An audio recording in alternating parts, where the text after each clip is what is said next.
Every day, a little black girl saw the same homeless man in the park. When she found an old wallet in his torn pocket, her hands started shaking at the photo inside. Sarah's alarm buzzed at 6 a.m., but she was already awake. The thin walls of their Brooklyn apartment didn't hide much. She could hear her mother in the kitchen, probably counting bills again. Sarah's feet hit the cold floor, and she grabbed her favorite yellow raincoat from the hook behind her door. "Mom?" Sarah called out, her rainbow-colored braids bouncing as she padded into the kitchen. "You're up early again." Lisa Matthews sat at their small kitchen table, a stack of envelopes spread out in front of her. Her cleaning uniform was already on, the blue fabric slightly faded from too many washes. She quickly swept the bills in her purse when she saw Sarah. "Just organizing, baby," Lisa said, forcing a smile. "Come on, let's get your breakfast ready. You got that math test today, remember?" Sarah nodded, climbing onto one of their mismatched kitchen chairs. The legs wobbled slightly. They'd found it on the street last month, and her mom had cleaned it up real nice. "Can we have the cinnamon oatmeal today?" Lisa checked the cabinet, then shook her head. "Regular today? Honey, we'll get cinnamon next time I get paid." She poured water into their old pot, setting it on the stove to boil. While they ate their breakfast, Sarah watched her mother check her phone every few minutes. The wrinkle between her eyebrows got deeper each time. "Everything okay, Mom?" "Mrs. Henderson hasn't confirmed my hours for today," Lisa said, then caught herself.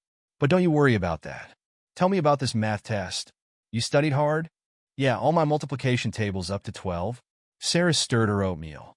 "Mom, can I have 2 cookies in my lunch today instead of 1? Just today." Lisa's face softened. "Special occasion?" "Kind of." Sarah didn't mention that she'd seen that old man on the bench again yesterday, the one who always looked so lost. She'd been wanting to share her lunch with him, but hadn't worked up the courage yet. "Okay, 2 cookies it is." Lisa packed Sarah's lunch, adding the extra cookie. "But don't make those puppy eyes at me tomorrow for the same deal." They left the apartment together at 7:30. The autumn air was getting colder, and Sarah pulled her yellow raincoat tighter. They walked 3 blocks together before reaching the corner where they had to separate, Lisa to catch her bus to her first cleaning job, Sarah to walk the remaining 2 blocks to school. "Be good today, baby," Lisa said, hugging Sarah tight. "I might be home a little late tonight. There's leftover spaghetti in the fridge." "Love you, Mom." "Love you more." Sarah watched her mother hurry to the bus stop, then turned toward school. That's when she saw him again, the old man on the bench. He wore the same dark coat he always did, even though it was too big for him. His gray beard was neatly trimmed, which seemed strange for someone who lived on the street. He sat perfectly straight, staring ahead like he was waiting for someone. As Sarah walked past, she noticed his hands. They were shaking as he held what looked like an old photograph. She slowed down, trying to get a better look without being obvious. "Young lady," he called out suddenly, his voice surprisingly clear. "Are you headed to my lecture?" "You're early today." Sarah stopped, startled. The old man was looking right at her, but his eyes seemed to see something else, something far away. I'm going to school," she said carefully. He blinked, confused. Of course. The semester just started." Then his face clouded over, and he looked down at his hands like he'd forgotten they were there. Sarah felt something twist in her stomach. She wanted to say more, but the school bell rang in the distance. She had to run to make it on time. All through her classes, she kept thinking about the old man. During lunch, she set aside one of her cookies, but by the time school ended and she walked back past his bench, he was gone. The rest of her walk home was quiet. She used her key to let herself into the empty apartment, did her homework at the kitchen table, and waited for her mom. When Lisa finally came home at 7:45 p.m., her uniform was extra dirty, and she looked tired in a way that made Sarah's chest hurt. "Mrs. Henderson canceled today," Lisa said before Sarah could ask. "Last minute. No pay." She sat heavily at the table. "But I picked up an extra house for tomorrow. It'll be okay." Sarah got up and hugged her mom tight. She could smell the cleaning products on her uniform, mixed with sweat from a long day of work. "Want me to heat up the spaghetti?" Sarah asked. "In a minute, baby." Lisa held her daughter close. "Just let me rest a minute." That night, after her mom had fallen asleep on the couch watching TV, Sarah looked out her bedroom window at the street below. She could just barely see the bench where the old man sat during the day. It was empty now, but somewhere out there, He was probably cold and confused. Sarah went to her drawer and pulled out her piggy bank, a plastic container with flowers painted on it. She'd been saving up for new sneakers, but as she counted her change, she started thinking about what else she could do with it. Tomorrow, she decided. Tomorrow she'd try talking to him again. She'd bring both cookies this time. In bed, Sarah pulled her blanket up to her chin, listening to the familiar sounds of Brooklyn at night. Distant sirens, the rumble of the subway, someone's music playing too loud down the street. She thought about the old man shaking hands, about her mother's tired eyes, about the unpaid bills on their kitchen table. The last thing she saw before falling asleep was her yellow raincoat hanging on the door, bright against the darkness of her room. Tomorrow would be different. Tomorrow she'd be brave. Sarah woke up before her alarm the next morning. She packed her lunch herself, putting in 3 cookies instead of the usual one. Her mom was already gone. She'd left a note on the fridge, early job today. Love you.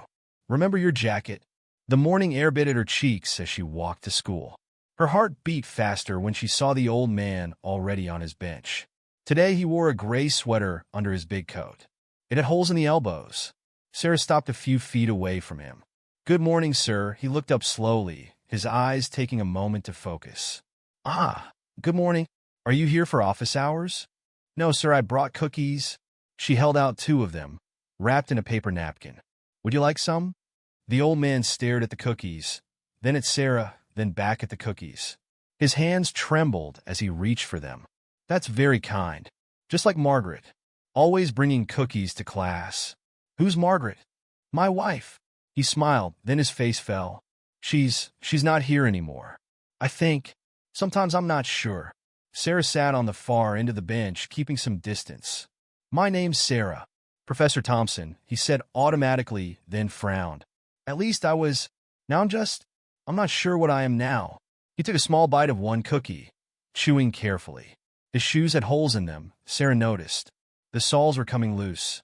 These are good, Mr. Thompson said. Chocolate chip was always my favorite to grade papers with. You were a teacher? Professor of literature at... He stopped, his forehead wrinkling.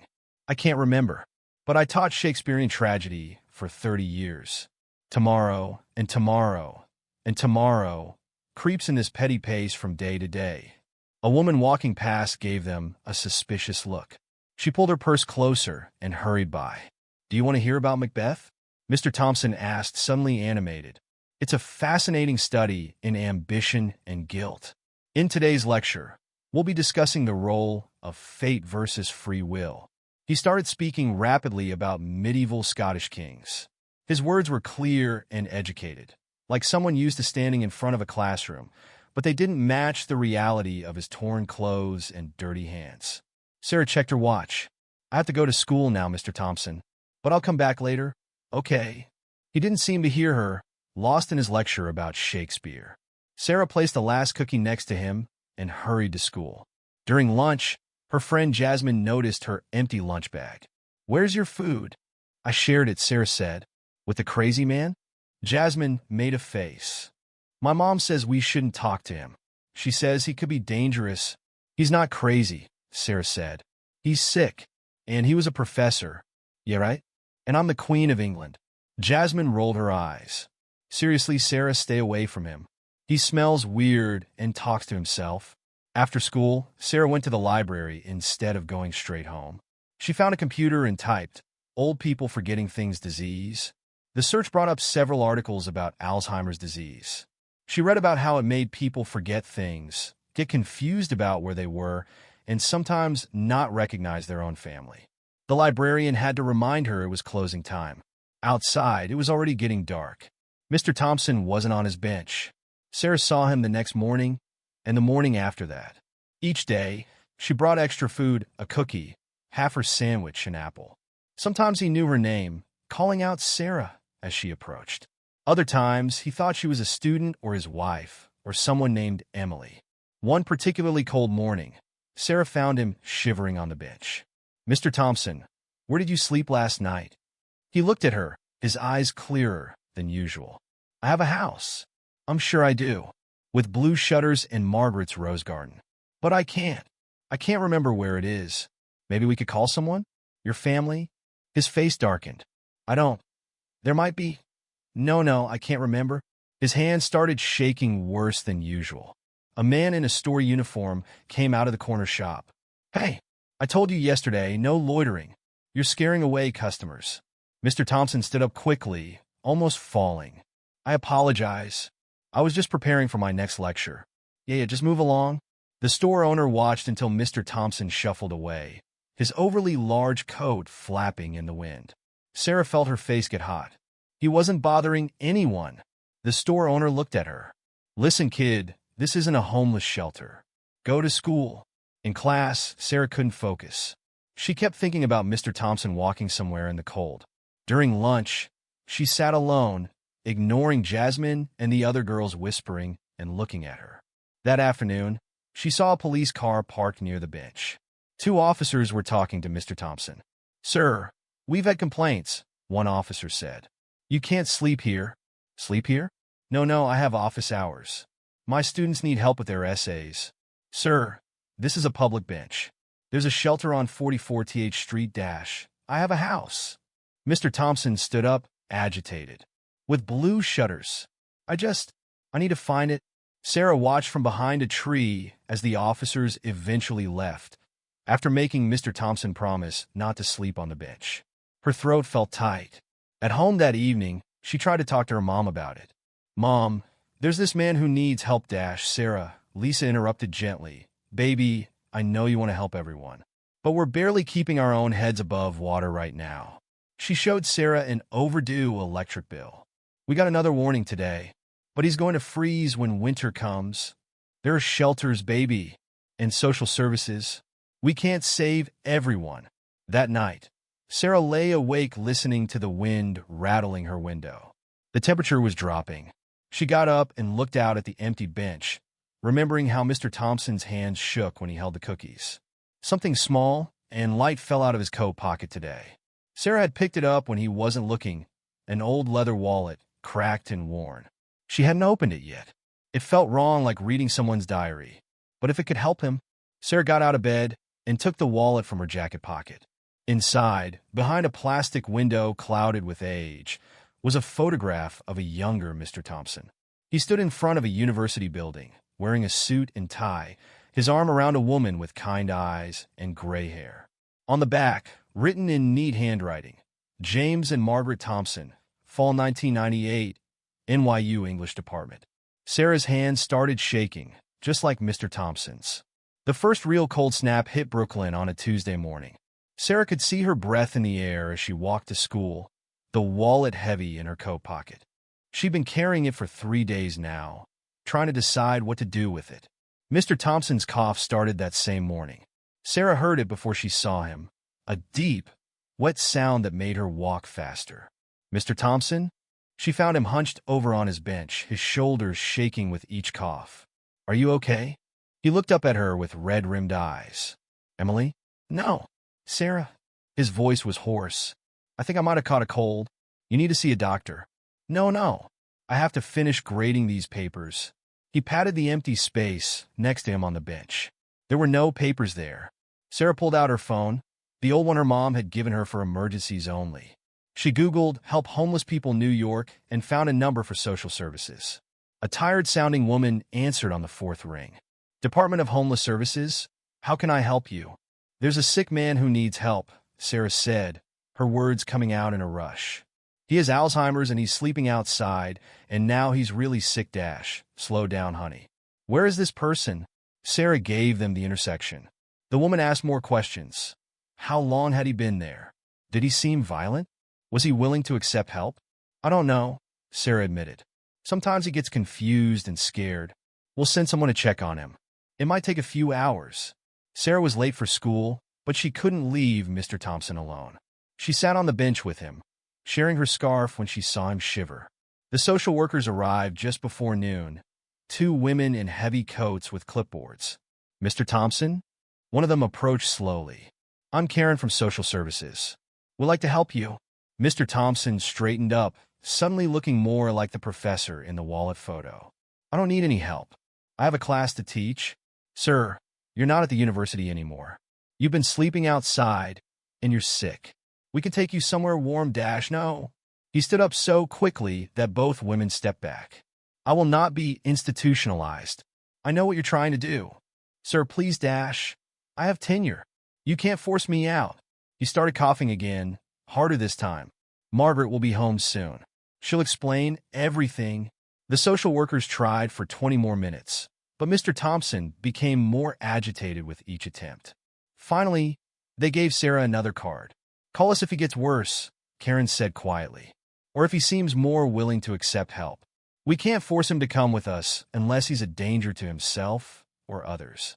Sarah watched them leave, her throat tight.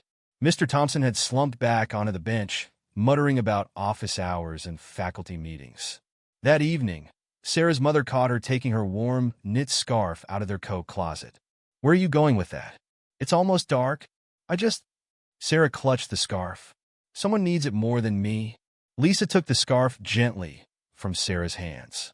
Is this about that homeless man you've been talking to? Sarah's eyes filled with tears. He's really sick, Mom, and nobody's helping him. Lisa sat down at their kitchen table, pulling Sarah in her lap, even though she was getting too big for it. Baby, I know your heart is huge, but we're barely getting by ourselves. That scarf was expensive. It was your Christmas present last year. But listen to me, Lisa said firmly. Sometimes the kindest thing we can do is let the professionals handle it. You're just a child. This is too big for you to fix. Sarah buried her face in her mother's shoulder, smelling the familiar mix of laundry detergent and cleaning products. He was a professor, Mom. He taught Shakespeare. Lisa stroked Sarah's rainbow braids. How do you know that? Sarah pulled away slightly. He told me. And she reached in her pocket and pulled out the wallet. I found this. Sarah Matthews. Did you take that from him? It fell out of his pocket. I was going to give it back, but then I saw the picture. Sarah opened the wallet to show her mom. See? That's him at NYU. He was somebody, Mom. He had a life. Lisa studied the photo for a long time. Everyone has a story, baby. But that doesn't mean you can fix what's broken. Just then, they heard shouting from the street. They went to the window together.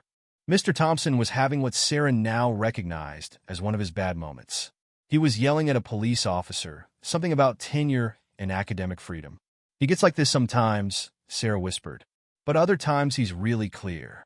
Today he remembered a whole Shakespeare speech. They watched as the officer tried to calm Mr. Thompson down. Finally, the old man sat heavily on his bench, his cough echoing in the cold air. To bed, Lisa said finally. You have school tomorrow? But later that night, Sarah heard her mom on the phone, talking quietly. Yes, I'm calling about a homeless man in our neighborhood. Yes, I'll hold. He's elderly, probably in his 70s. No, I understand you're understaffed, but he's sick. What do you mean? You can't do anything unless he agrees. He has Alzheimer's. Sarah pulled her blanket over her head, but she could still hear her mother's frustrated sighs. The next morning was even colder. Sarah wore 2 sweaters under her yellow raincoat. She found Mr. Thompson exactly where she'd last seen him, frost coating his beard. Good morning, sir, she said softly. He turned to her, and for a moment his eyes were completely clear. Sarah, you're late for class. I brought you something.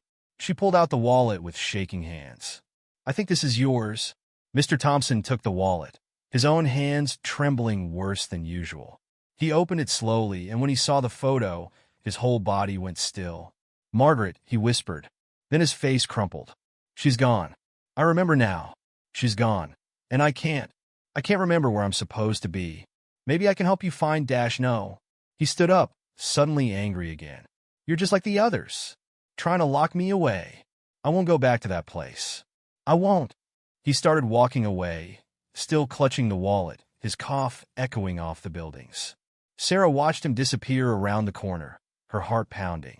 That night, the weather report warned of the first winter storm approaching. Sarah lay in bed, listening to the wind picking up outside, wondering where Mr. Thompson was sleeping. She thought about the photo in his wallet, the proud professor and his smiling wife. She thought about how quickly a life could unravel, how easily someone could get lost. The next morning, his bench was empty for the first time since Sarah had noticed him. A light snow had started to fall, covering everything in white. Sarah touched the cold metal of the bench, her fingers coming away wet. Something had to change. She couldn't wait for the adults to figure it out anymore. Sarah found Mr. Thompson 3 blocks away from his usual bench, huddled in the doorway of an abandoned store. The morning snow had turned to freezing rain. "Mr. Thompson?" She approached carefully, holding her umbrella over both of them. "You weren't at your bench?" He looked up slowly, water dripping from his beard. "They're renovating my office. I can't find room 414. Here." Sarah held out a paper bag. "I brought you a hot chocolate. And a sandwich." His hands shook so badly he could barely hold the cup. Sarah noticed the wallet sticking out of his coat pocket, even more worn and wet now. When he shifted to take a sip of the hot chocolate, it fell out. "I'll get that," Sarah said, picking it up. This time, she looked inside properly. Behind the photo of Mr. Thompson and his wife were other items: a faded NYU faculty ID card from 2010, a library card, and several crumpled receipts. But what caught her eye was another photo, tucked behind the faculty ID.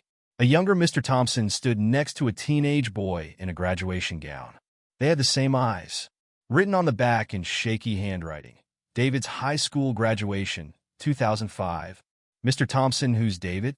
The old man's face changed. For a moment, he looked completely present. "My son. I can't remember the last time I saw him."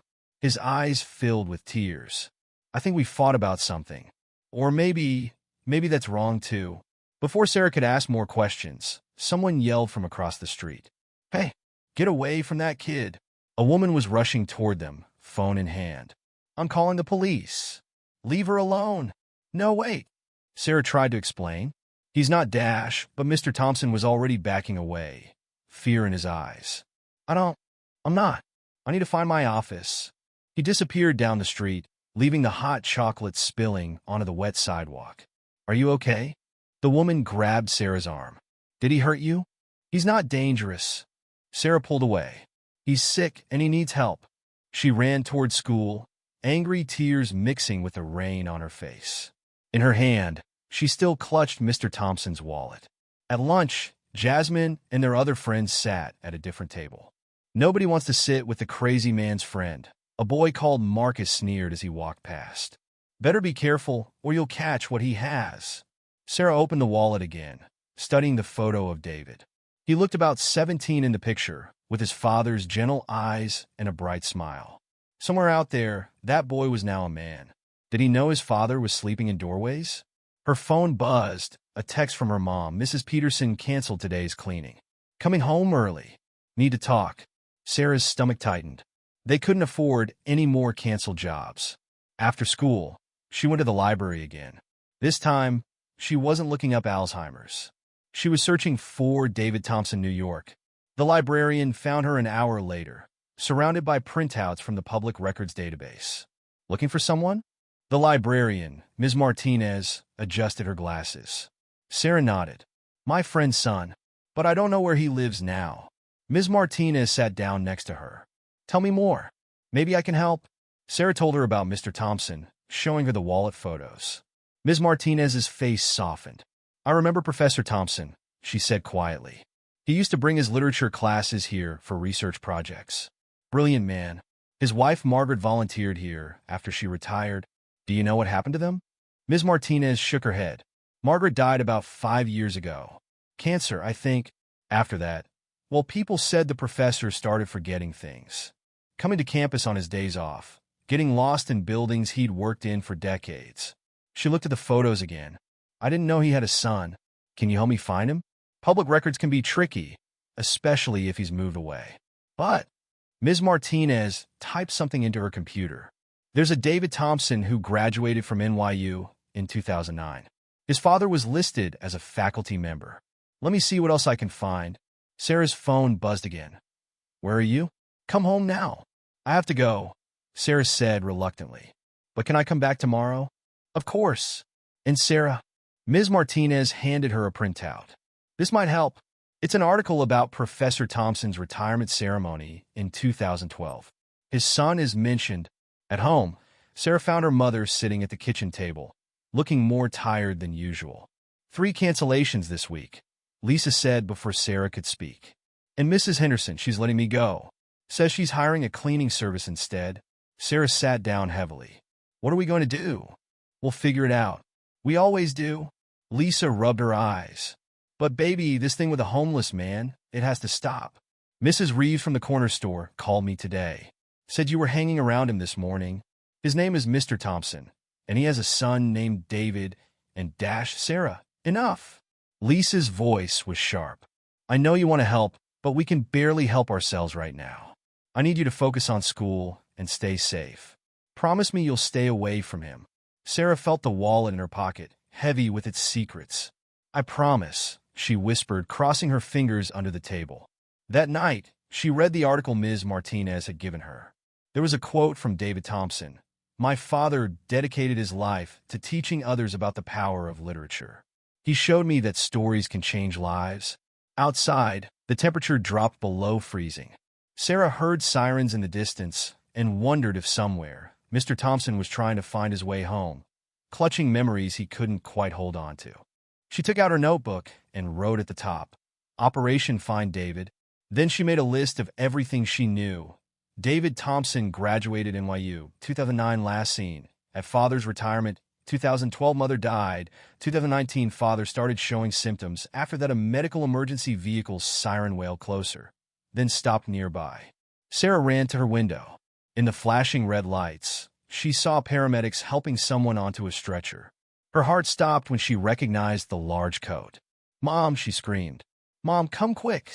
They watched from their window as the paramedics loaded Mr. Thompson into the ambulance. He was conscious, fighting weakly against the oxygen mask they tried to put on his face. I have to grade papers, they heard him say. My students are waiting. The ambulance doors closed. Sarah felt her mother's arms wrap around her shoulders. Which hospital? Sarah asked, her voice shaking. Brooklyn Methodist, probably. It's closest. Lisa kissed the top of Sarah's head. He'll get help there, baby. Real help. But Sarah remembered what the social workers had said. Without family to make decisions, without someone to take responsibility, she pulled out her phone and opened the article again, zooming in on the quote from David Thompson. Someone out there had the power to change this story.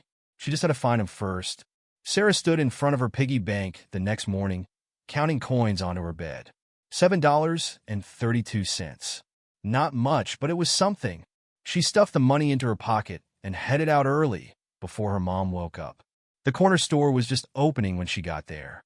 The same owner who'd yelled at Mr. Thompson was stocking shelves. We're not really open yet, kid. Please, Sarah said. I need to buy something hot. It's important. He looked at her handful of coins and sighed. Fine. What do you want? 5 minutes later, Sarah walked into Brooklyn Methodist Hospital, carrying a cup of hot coffee and a paper bag with 2 fresh rolls. The nurse at the front desk eyed her suspiciously. I'm looking for Mr. Thompson. He came in last night. Are you family? No, but sorry, honey. Family only. Sarah stood her ground. He doesn't have family here. He has Alzheimer's. Please, I just want to make sure he's okay. The nurse's face softened slightly. 3rd floor, room 312. But only for a few minutes. Mr. Thompson lay in the hospital bed, looking smaller without his big coat, and 4 dripped clear liquid into his arm. When Sarah entered, his eyes were closed. Mr. Thompson, she whispered. I brought you breakfast. His eyes opened slowly. For a moment, he just stared at her. Then, who are you? Where am I? Sarah's heart sank. It's Sarah, remember? I bring you cookies sometimes. Sarah? He looked around the room, panicked. This isn't my classroom. Where's Margaret? She needs to give me my medicine. You're in the hospital. You were really sick last night? No. He started pulling at the 4. I can't be here. I have to teach my class. They're waiting. A nurse rushed in. Sir, please calm down. You need to leave, she told Sarah. He's too agitated. But now. Sarah backed out of the room, still holding the coffee and rolls. Through the door, she heard Mr. Thompson shouting about tenure and faculty meetings. In the hallway, she overheard 2 doctors talking. The homeless man in 312, severe pneumonia, early-stage Alzheimer's. No insurance, no ID except an expired faculty card. What's the plan? Stabilize him, then transfer to the state facility upstate. It's all we can do without family consent for treatment. Sarah's hands started shaking. State facility upstate. They were going to send him away, far from his bench, far from any chance of his son finding him. She ran all the way to school, arriving late and out of breath. Her teacher marked her tardy without comment. During lunch, she sat alone again, but this time she didn't care. She was too busy making plans in her notebook. She needed money for copies, lots of copies, and she needed help. After school, she went back to the library.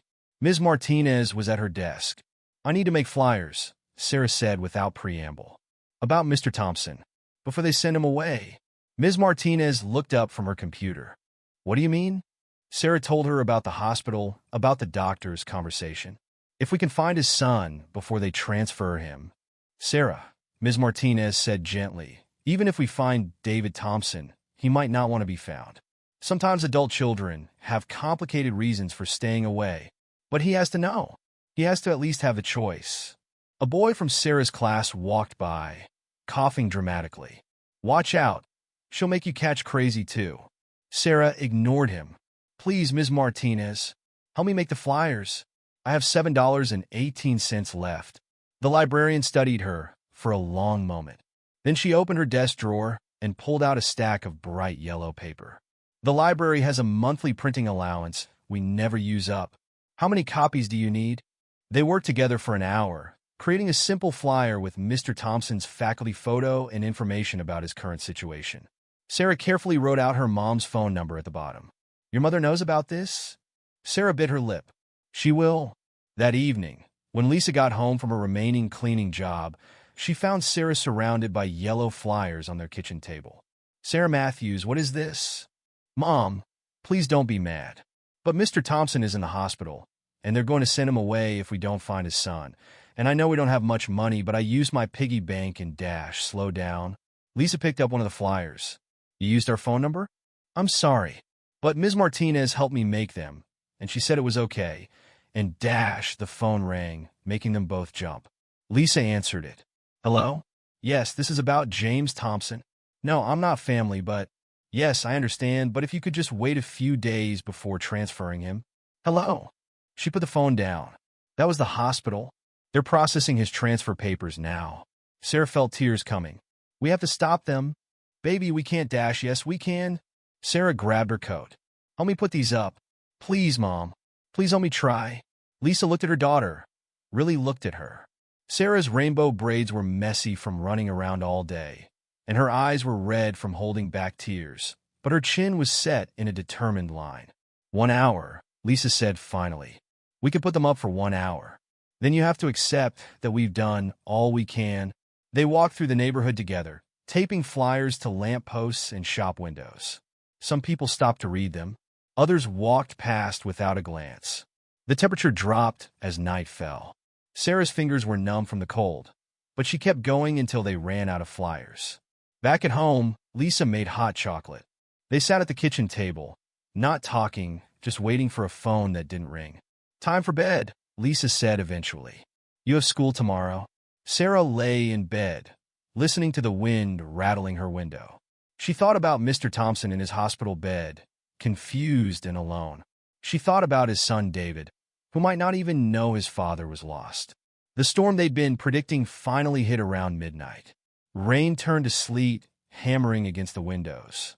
Sarah got up and looked out at the empty streets, at the yellow flyers already turning soggy in the storm. Her phone lit up with a text. "Unknown number. Saw your flyer. Looking for James Thompson. Need more info."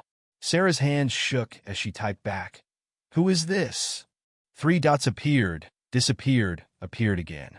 Then, someone who used to know him. Sarah ran to her mother's room. "Mom! Mom, wake up!" Someone answered. Lisa grabbed Sarah's phone, reading the message with narrowed eyes. "We don't know who this is. It could be anyone, but Mom no. It's 2 in the morning. We'll deal with this tomorrow." Lisa took the phone with her back to bed. Sarah barely slept. As soon as her alarm went off, she ran to her mother's room. "Can I have my phone back? Please." Lisa was already dressed for work. She handed Sarah the phone. 2 more messages came in. I answered them. Sarah checked immediately. "Unknown number. This is Karen from Social Services. Saw your flyer at Methodist. We need to talk about Mr. Thompson." "Different number. Professor Thompson was my teacher in 2008. Want to help? Call me? Lisa's responses were short. Thank you for your concern. We'll be in touch during normal business hours. Mom, why didn't you wake me? Because you're 10 years old and shouldn't be organizing search parties in the middle of the night. Lisa softened her voice. I called in sick to Mrs. Rodriguez today. We'll go to the hospital together after you finish school. Sarah could barely focus in class.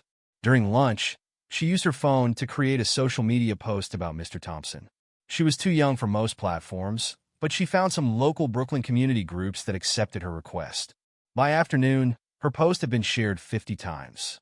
The hospital was busier than yesterday. Different nurse at the desk, same rules about family only. But this time, Lisa stepped forward. We're here about James Thompson. I got calls from social services and a former student of his. The nurse checked her computer. Mr. Thompson is being prepped for transfer tomorrow morning. State facility in Albany. Albany? Sarah's voice cracked. But that's hours away. I'm sorry, but without family to take responsibility, please, Lisa interrupted. Can we at least see him? 5 minutes. The nurse looked at them for a long moment. 5 minutes. Room 312. Mr. Thompson was awake, sitting up in bed. He looked better than yesterday. Less pale, more focused. Sarah? He recognized her immediately. I'm sorry, I don't. Lisa Matthews. Sir, my daughter's been worried about you. Ah, yes. Sarah brings me cookies. He smiled, then frowned. But this isn't my bench. Where am I? The hospital, Sarah said quickly. But Mr. Thompson, we're trying to find your son. David. Do you remember anything about where he might be? His face clouded. David. Yes, he works with computers, I think. Or maybe that was someone else. He started fidgeting with his blanket. We argued about something. After Margaret. After she. It's okay. Sarah touched his hand. We're going to find him. A doctor appeared in the doorway. Time for medication, Mr. Thompson. In the hallway, Lisa pulled Sarah aside. We need to talk to those people who messaged us. Maybe they know something. They sat in the hospital cafeteria. Lisa called the social services number first, putting it on speaker. This is Karen. I was hoping you'd call. We're trying to find Mr. Thompson's son before they transfer him tomorrow, Lisa explained. I've been looking through our records, Karen said. James Thompson was in our system briefly in 2020. He was brought to a shelter during a cold snap, but left after 2 days. The contact information we had for his son was no longer valid. What was it? Maybe we can trace it. I'm sorry, I can't give out that information. Privacy laws. But, Karen paused. Off the record? Try NYU's alumni office. That's what I would do. The former student called back while they were leaving the hospital. Professor Thompson changed my life, the woman said. Her name was Michelle. I was going to drop out, but he convinced me to stay. Help me apply for scholarships. Do you remember his son? Sarah asked eagerly. David? Yeah, he came to department parties sometimes. Super smart kid. Worked in tech or something. Last I heard, he was in California. Sarah's heart sank. California? But that was years ago. Hey, have you tried local tech companies?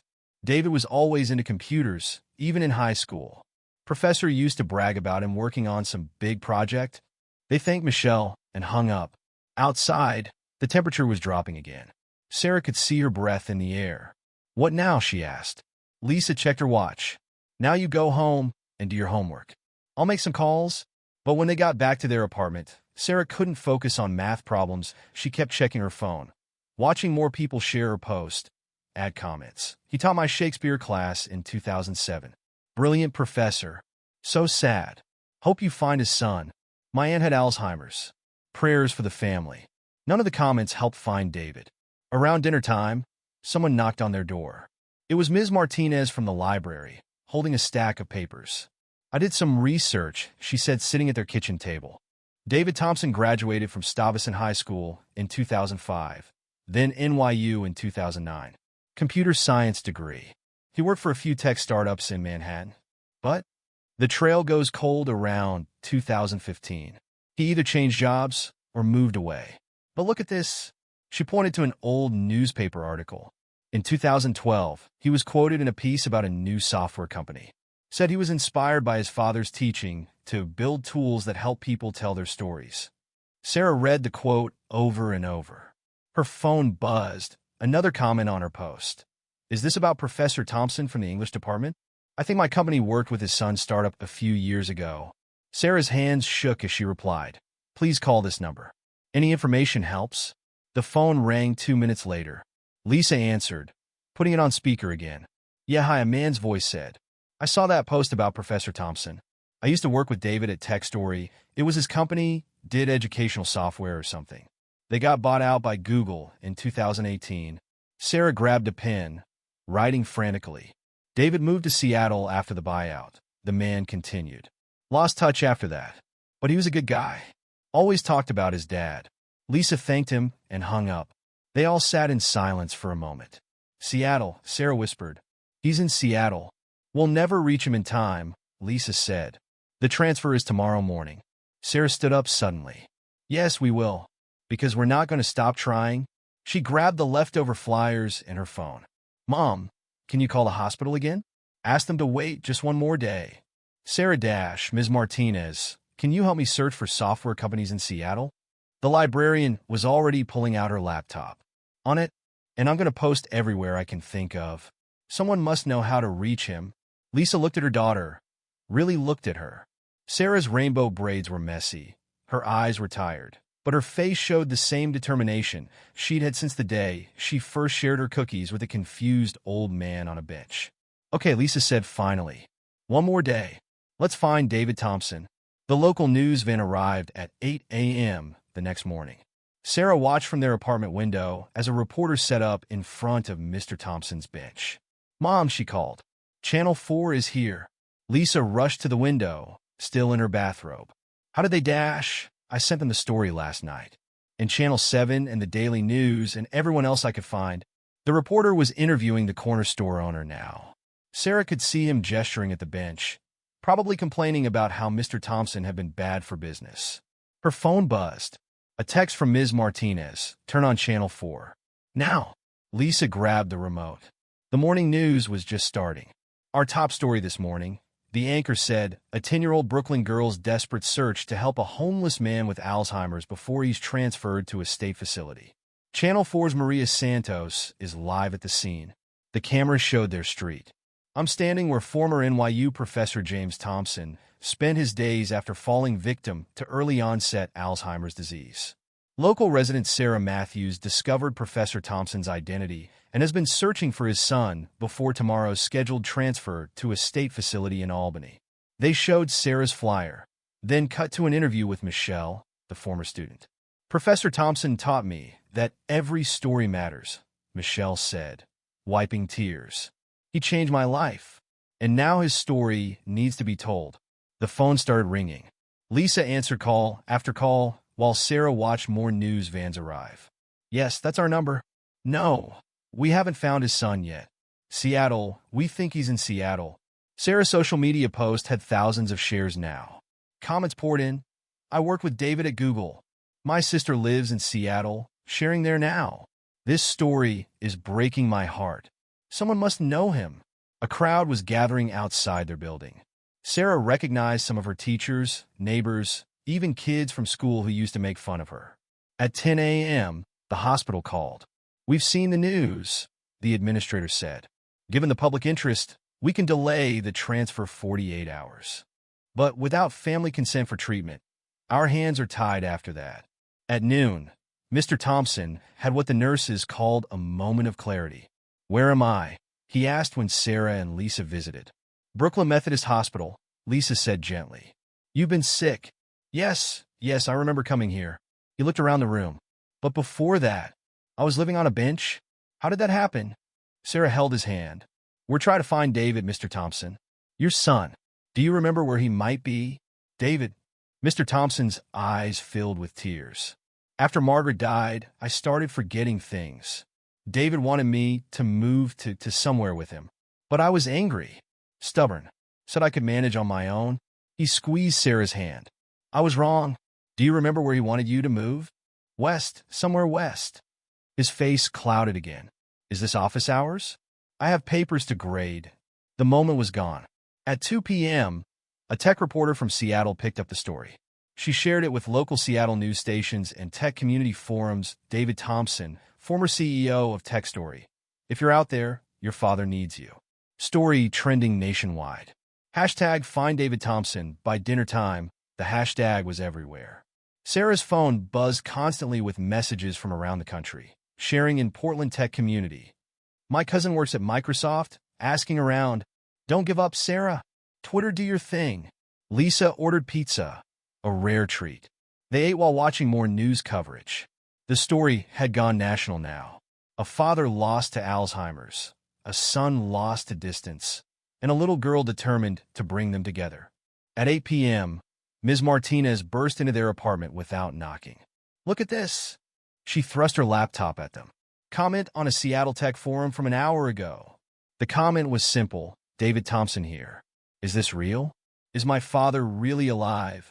Sarah's hands shook as she read the phone number he'd left. Lisa dialed immediately, putting it on speaker. 1 ring, 2 rings, 3 hello. A man's voice, cautious but warm. Is this David Thompson? Yes. I saw the stories online. About my father. Is he really dash? He's alive, Lisa said. In Brooklyn Methodist Hospital. Early stage Alzheimer's. He needs you. A sharp intake of breath. I've been looking for him for 2 years. After Mom died, he refused help. Disappeared. The police couldn't.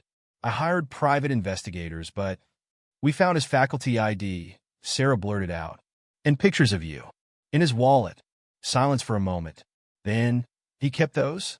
All this time. He remembers you, Sarah said. Sometimes, when he's clear. He said you wanted him to move somewhere with you. Seattle.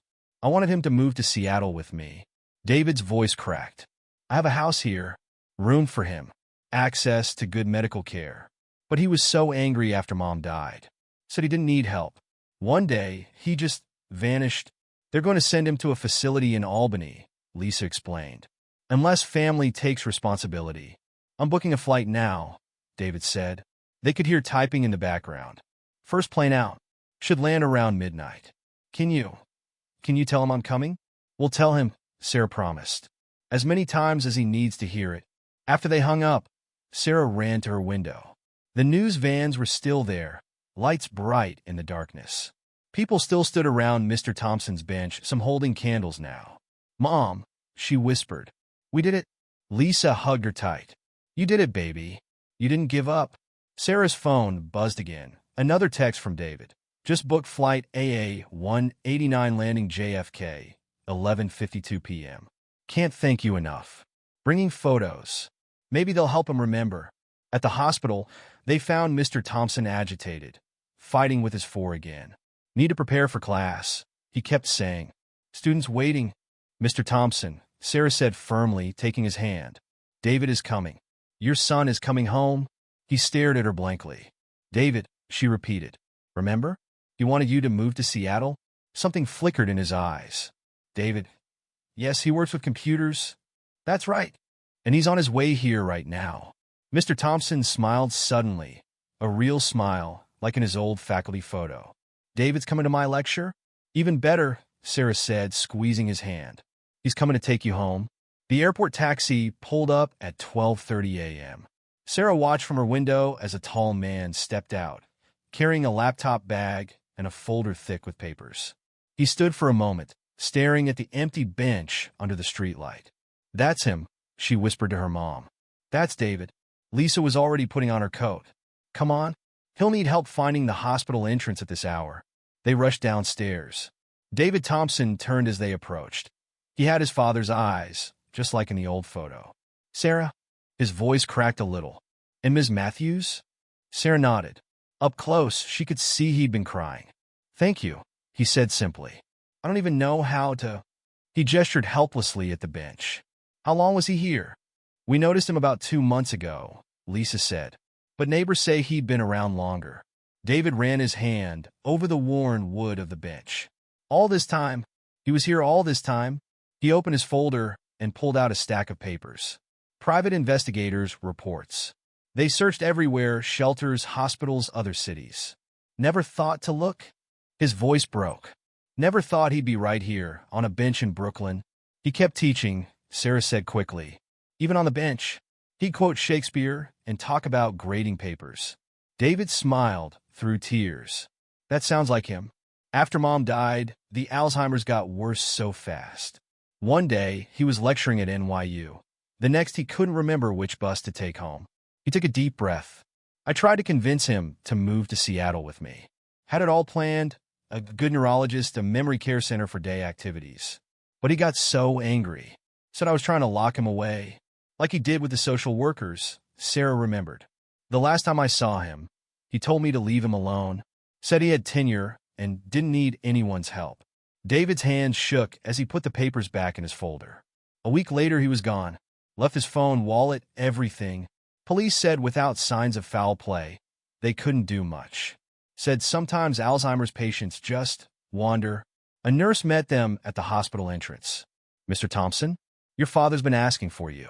Well, asking for Professor Thompson's son. He's having one of his clearer evenings. They followed her to room 312. Mr. Thompson was awake, sitting up in bed. Dad? David stepped forward slowly. Mr. Thompson squinted at him. David? Is it time for your graduation already? No, Dad. I graduated a long time ago. Remember? I'm here to help you now. Help me? But I have classes to teach.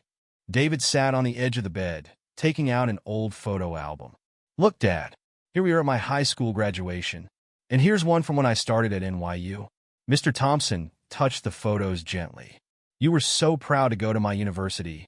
That's right. You helped me move into my dorm. Remember how Mom made us carry up all those boxes of books? Margaret. Mr. Thompson's eyes filled with tears. She's gone, isn't she? I keep thinking she'll come back, but... Yeah, Dad. She's gone. But I'm here now. And I'm not leaving you again. Sarah and Lisa stepped quietly into the hallway, giving them privacy.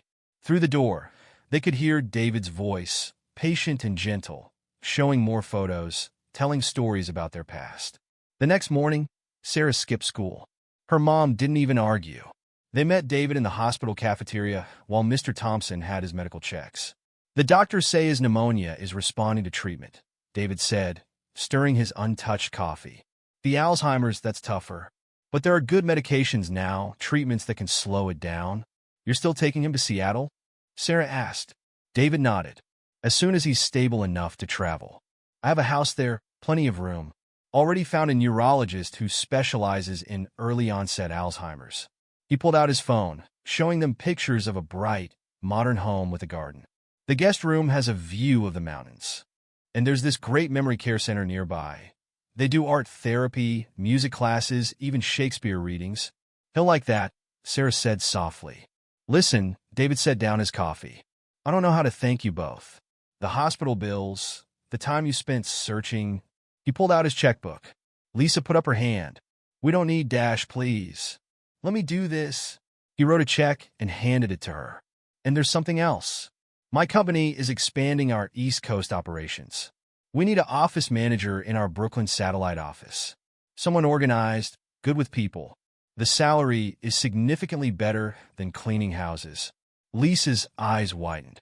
Are you offering me a job? The position's yours if you want it. Benefits, regular hours, the works.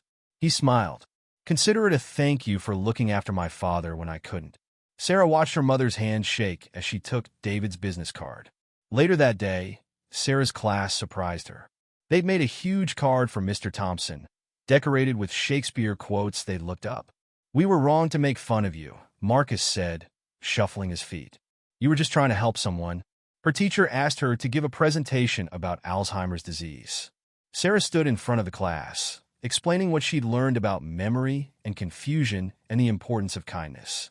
Sometimes people seem strange or scary, she concluded. But everybody has a story. Mr. Thompson taught Shakespeare to hundreds of students. He raised a son who creates computer programs that help people tell their stories. And even when he was sick and confused, he still tried to teach. After school, they visited the hospital again. Mr. Thompson was having one of his confused days, but he smiled when he saw Sarah. Ah, the young lady with the cookies, he said. Are you here for office hours? No, Mr. Thompson. Just visiting. David sat beside his father's bed, holding his hand, gently reminding him who he was every time he forgot.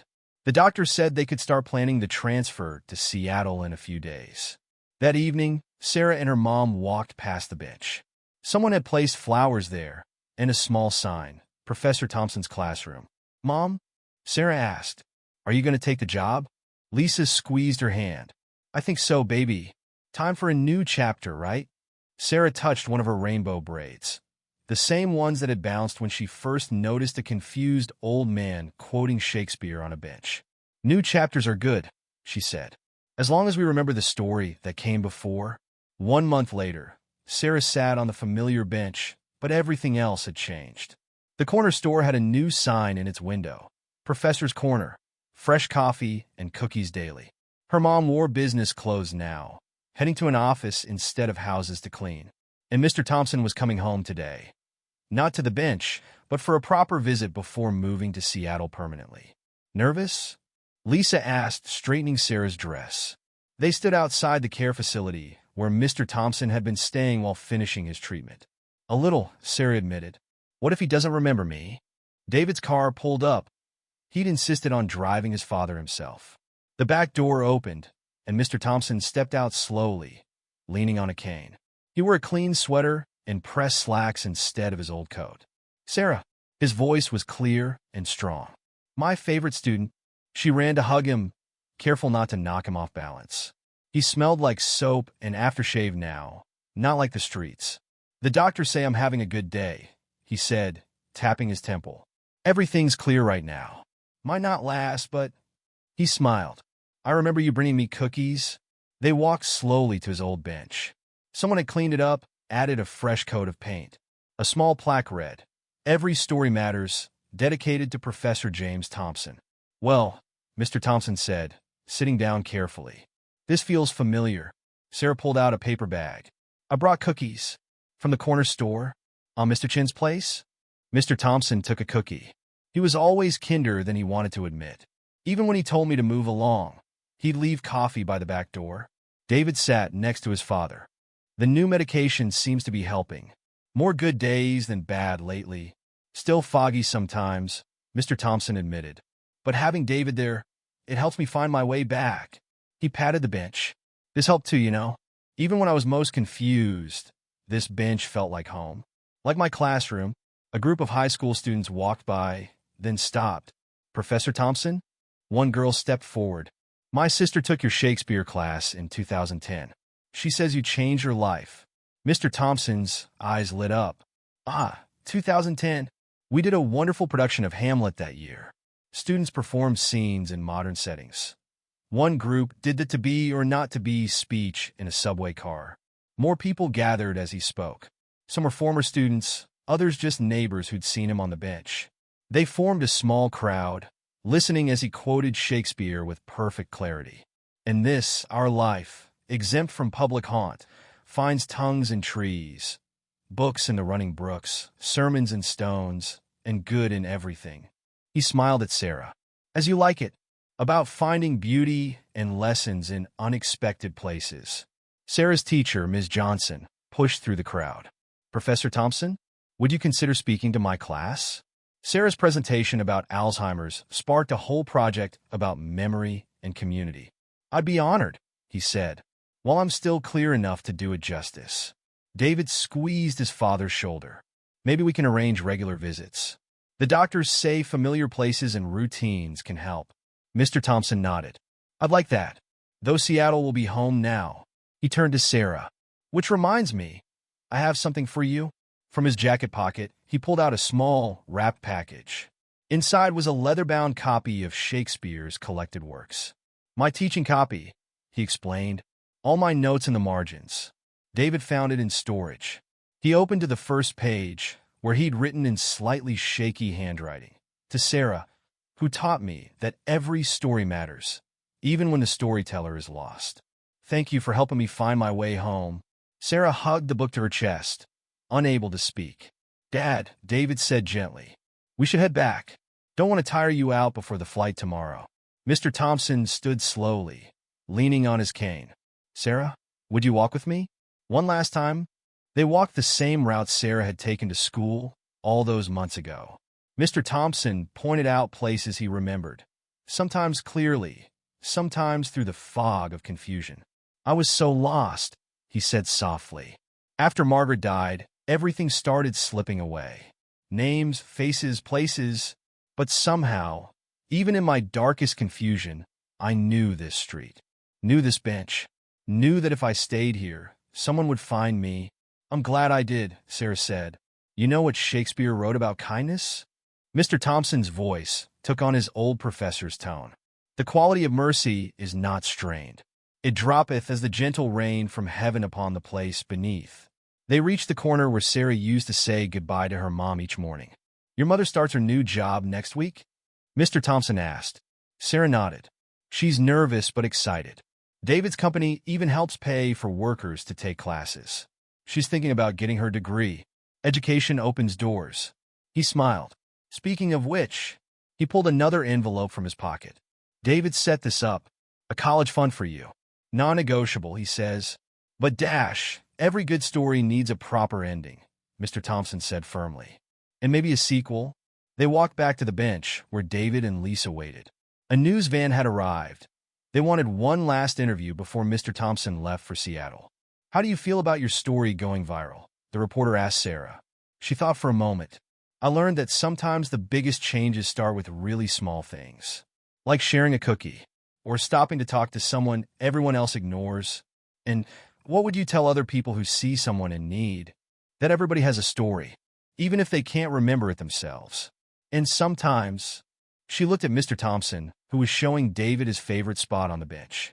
Sometimes they just need help finding their way back to it. The next morning, Sarah and Lisa drove to the airport with David and Mr. Thompson. At the security gate, Mr. Thompson hugged Sarah tight. I might not remember everything next time I see you, he warned. The doctors say there will still be bad days. That's okay, Sarah said. I'll remember for both of us. Through the airport windows, she watched their plane take off, carrying Mr. Thompson to his new life in Seattle. But she knew this wasn't really goodbye. Back in Brooklyn, she walked past the bench. Someone had left fresh flowers. A student sat there, reading Shakespeare. Sarah touched the plaque with its simple message. Every story matters. She opened her new book, finding the passage Mr. Thompson had quoted so many times on his confused days. Tomorrow, and tomorrow, and tomorrow. But now she knew the rest. Tomorrow, and tomorrow, and tomorrow creeps in this petty pace from day to day, to the last syllable of recorded time. She sat on the bench, her bench now, their bench forever, and began to read.